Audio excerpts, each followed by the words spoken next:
mari mengkaji diroyah. Diroyah itu melogikakan riwayat. Jadi misalnya kita sering dengar Rasulullah Shallallahu Alaihi Wasallam sering ngendikan kalian masuk surga itu bukan hanya berdasar amal, tapi berdasar anugerah Allah Subhanahu wa Ta'ala. Oke, kita sepakat amal kita, perilaku kita, ibadah kita, andaikan dikompensasi dengan nikmat yang Allah berikan, tentu tidak seimbang. Untuk bayar itu saja sudah lunas.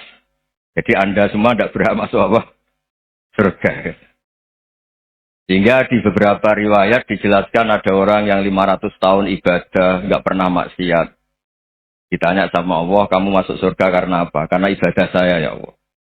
Ya sudah, surga kamu 500 tahun saja, karena ibadah kamu 500 tahun. Ini cerita umur-umur orang dulu. Ya Allah katanya surga engkau ini selamanya. Ya kalau yang selamanya itu rahmatku, kalau amal kamu terbatas ya surganya sesuai amal kamu ya terbatas. Ya sudah ya Allah, berarti masuk saya surga saya ini karena fadl engkau, karena anugerah engkau. Itu namanya apa? Diroyah.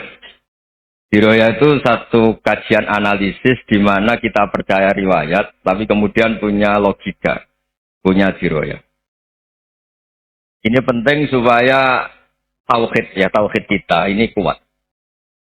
Jadi dulu ada orang yang sangat cerdas, namanya Jubair bin Mut'im.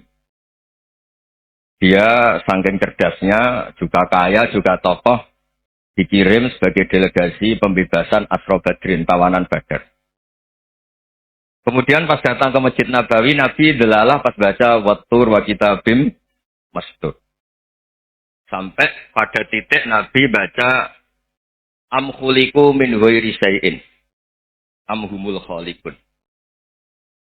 Apakah penciptaan yang sedemikian canggih itu dimulai tanpa perwujudan, tanpa sesuatu yang real, yang maujud?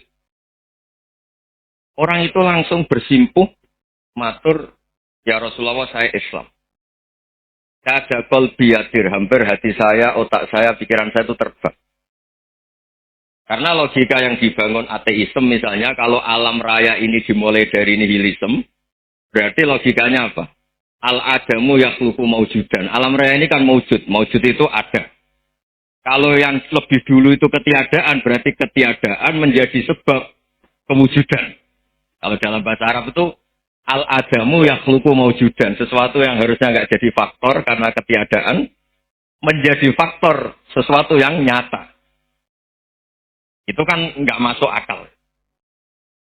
Ya, kalau alam raya ini ada al-adam sing yasbiqu maujudan, berarti alam raya ini al-adamu yakhluqu maujudan, sesuatu yang tidak ada menciptakan yang ada. Dengan logika itu terus kita ngaji, diajari sama guru-guru kita, sifat dasar Allah itu maujud. Allahu maujudun qadimun. Terus masuk. Yang harus distatuskan pertama dari Allah itu apa? Maujud, wujud. Karena dengan wujud ini layak menjadi penyebab adanya alam raya ini. Sehingga ketika kita menolak paham nihilisme atau ateisme, paham tanpa Tuhan, tanpa pencipta awal, kita punya diroyah. Bahwa tidak mungkin ketiadaan ini menjadi sebab perwujudan alam raya. Itu amkhuliku min ghairi syai'in. Masa alam raya ini diciptakan tanpa sebab yang nyata, yaitu wajibil wujud. Siapa itu? Allah Subhanahu. Begitu juga menyangkut sholawat. Orang boleh beda pendapat tentang redaksi sholawat. Ada yang sholli ala Muhammad, ala Sayyidina Muhammad, Nabi Muhammad. Monggo lah masalah redaksi saja. Tapi setelah dianalisis, Nabi itu Pak Rektor, jadi Nabi setelah Nabi Isa saking dihormatinya sampai dituhankan. Juga jadi Nabi yang ada cerita masih hangat, orang Yahudi itu bunuh Nabi. Jadi yang satu mendudukkan Nabi sedemikian tinggi sampai kayak Tuhan. Yang satu menjatuhkan Nabi sedemikian rendah sampai dibunuh. Kayak apa susahnya jadi Nabi Muhammad SAW. Kemudian dengan gampang, Hadaddin agama ini bikin syariat yang bernama sholawat. Redaksinya monggo lah sesuai tradisi masing-masing. Allahumma sholli ala Muhammad, Allahumma sholli ala Sayyidina Muhammad, ala Nabiyina Muhammad, monggo. Tapi yang jelas, redaksi ini kalau didiroyah dikaji. Allahumma itu Tuhan. Tuhan itu pemberi. Wa Muhammadun wa in jalla qadruh abdun min ibadi. Muhammad apapun tinggi derajatnya tetap berstatus hamba. Sehingga agama ini terjaga oleh sihotus sholawat. Agama ini terjaga oleh redaksi sholawat. Yaitu Allah tetap pemberi sebagai Tuhan yang nggak tersaingi, la syarikalah. Rasulullah Muhammad wa injalla qadruh. Apapun prestasinya, bisa mi'raj, bisa apa saja, tetap seorang hamba yang butuh muhtajun ila rahmatih. Jika redaksi Allahumma sholli ala Muhammad ini mengukuhkan yang Tuhan tetap Tuhan, hamba pilihan tetap hamba pilihan. Tentu dengan redaksi ini kemudian kita mendudukkan Nabi benar-benar posisi terhormat. Yaitu orang yang paling berhak dapat askat tahiyat. Mendapat penghormatan Allah paling tinggi. Yaitu Rasulullah Muhammad SAW. Dan itu diulang-ulang oleh Allah. Subhanalladzi asra bi abdi. Status hamba ini diulang. Laki-laki ini bernama Diroya. Bernama apa?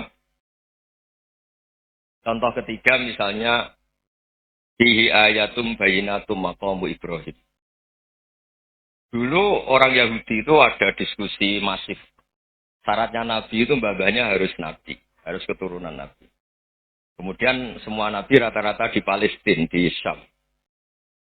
Lalu Muhammadnya asal-usulnya dari mana? Tahu-tahu orang Arab kok Nabi. Padahal orang Arab itu dulu jahiliyah. Alhasil terus diceritakan bukti Muhammad ini turunan Ibrahim adalah ada jejak kaki Nabi Ibrahim di dekat apa? Ka'bah. Fihi ayatum bayinatum maqamu Ibrahim. Kalau Nabi Ibrahim pernah di Mekah, artinya beliau pernah meninggalkan turunan yang di Mekah. Yaitu bernama Nabiuna Muhammadun sallallahu alaihi wasallam. Itu disebut fihi ayatum bayinatum maqamu Ibrahim. Nah, itu namanya diroya. Diroya itu satu perilaku keseharian kita beragama, kemudian tahu logikanya. Yang keempat misalnya, mangkana yu'minu billahi wal yaumil akhir falyukrim apa? Jaro. Orang yang iman karena Allah dan Rasul, maka memuliakan tetangganya. Andai kan pakai hukum sosial, tentu kalau tetangga kita baik, kita baik. Kalau kurang baik, kok kurang pegawaian gitu.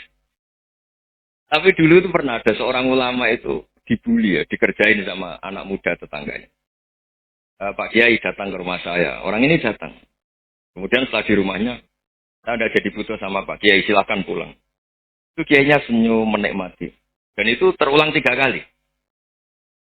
Dibully seperti itu, dikerjain terulang 3 kali. Lalu tetap Kiainya tuh asik, seneng sekali.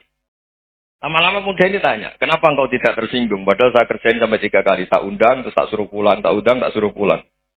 Kata Kiai tadi, yang memerintahkan baik sama tetangga itu Allah. Jadi saya nikmati ketika bisa baik sama Anda. Tidak ada urusannya dengan perilaku Anda yang menolak saya. Nah itu terus kita tahu, memang motifnya kita baik sama tangga karena iman sama Allah dan Rasul, bukan hukum kompensasi sosial. Jadi kalau mau diteruskan Pak Rektor, saya ngajar di sini ya karena perintah Allah itu orang alim harus ngajar, bukan karena perintah Rektor. Kalau diteruskan. Ya saya mohon juga gitu, para dosen, para karyawan di sini, kalau nggak khianat dengan UI itu karena takut sama Allah, jangan takut sama Rektor. Kalau Anda baik juga karena Allah, jangan baik karena apa? Rektor. Bagaimanapun ya semua kita ini makhluk. Makhluk itu la yadurru wa la yanfa. Begitu juga melihat Indonesia. Melihat saya ini kan ikut di UI itu lama sekali, ikut sama Profesor Zeni, dari Profesor Zeni nulis tafsir. Mungkin Pak Hersoyo tahu banyak, dulu Pak Lutfi ya tahu banyak.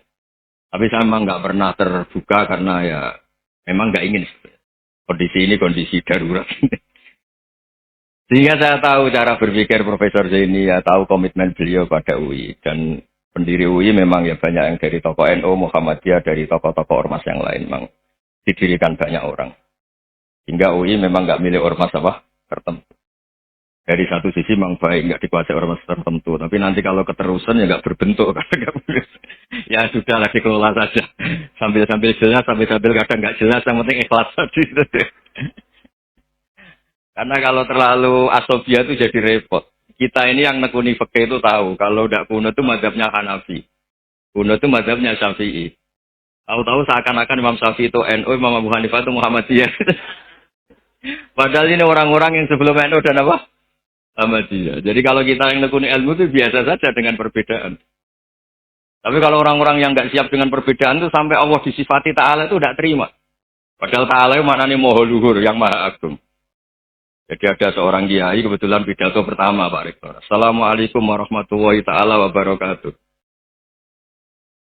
Ilmu balik kedua ini nggak terima karena itu dianggap bid'ah ada ta'ala. Hanya dia bilang assalamualaikum warahmatullahi taala wabarakatuh. Itu saking asobiahnya itu Allah ditambahi ta'ala itu tidak terima. Padahal ta'ala itu mana nih maha agung. Nah, itu kan jadi repot kalau asobiah gitu. Kalau kita ngadepi perbedaan itu biasa saja. Karena kita mungkin bacanya banyak, lihat hal-hal seperti itu ya biasa. Karena dulu itu perbedaan itu urusan sudut pandang. Ya saya ulang lagi, perbedaan itu sudut. Allah yang Tuhan saja sering didebat sama nabi-nabinya. Karena urusan sudut pandang apa? Saya beri contoh ya. Suatu saat Khalilur Rahman Ibrahim itu saatnya meninggal sama Allah, Israel disuruh. Israel itu Ibrahim saatnya meninggal, ambil nyawanya. Setelah datang ke Ibrahim, ya Khalilur Rahman Ibrahim, saya disuruh nyabut nyawa Anda. Itu Israel dipaksa mikir sama Ibrahim. Hal ra'aita khalilan yumitu khalilah. Kamu tahu orang yang mencintai kemudian bunuh yang dicintai. Itu logika agak benar. Akhirnya Israel kan nggak biasa debat, kan nggak dilatih debat, nggak pernah ikut lomba UI debat ilmiah. Ya taunya nyambut nyawa aja. Kembali ke Allah. Ya Allah, kata Ibrahim, hal ra'aita khalilan yumitu khalilah. Masa kekasih bunuh yang dicintai. Tapi kata Allah santai. Bilang ke Ibrahim, hal ra'aita habiban yakrahu ayyalqa habibah. Masa katanya dia cinta saya, kemudian ketemu saya tidak berani. Israel mater lagi. Logikanya gini, Ibrahim, masa yang dicintai sama yang ketemu yang dicintai nggak berani. Ya udah ketemu aja. Katanya yang meninggal itu. Artinya, kamu bisa saja GR tidak mati-mati karena merasa dicintai. Atau ingin mati karena mencintai. Nah, maksud saya, dalam hal-hal seperti ini orang UI pasti gak jelas. Katanya cinta Allah suruh mati ya gak mau. Gak jelas kan? Dibilang gak cinta juga gak mau. Tapi dibilang cinta kalau ukurannya mati juga gak mau. Nah, tapi dalam banyak hal gak jelas itu penting Pak Rektor. Penting sekali. Buatan guyon. Saya beri contoh sekian ilmiah. Gak jelas itu penting. Rasulullah Shallallahu Alaihi Wasallam itu dalam banyak hal itu disuruh Allah, memang disuruh supaya ngambil sikap seperti itu.